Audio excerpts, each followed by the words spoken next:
I think we're living through a period of human history that in 100 years' time is going to be looked back on as the most singularly important evolution in human communications.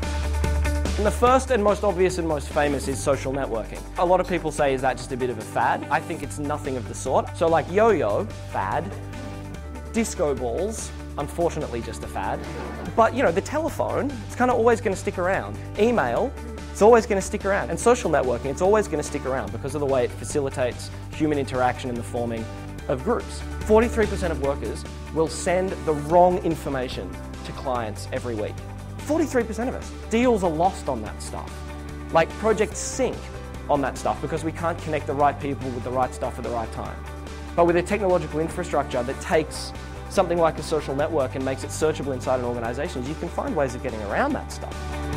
Knowledge aggregation is simply the act of taking what I know and putting it somewhere where you can add what you know, and we're smarter as a group than we are as individuals. It's the wisdom of crowds. Jimmy Wales says of Wikipedia, imagine a world in which every person on Earth is given access to the sum total of all of human knowledge for free. That's what we're doing. And I'd put that question to a slightly different way. Imagine an organisation in which every staff member is given access to the sum total of knowledge of all of that organisation for free at their desk and at their fingertips.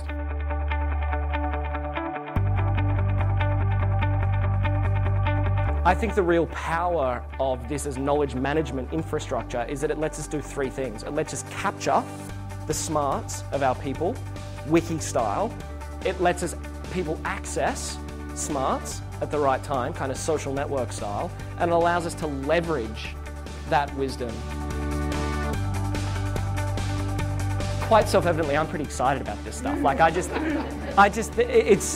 an amazing time to be in business with these sorts of tools. The choice is not, are we affected by it or not?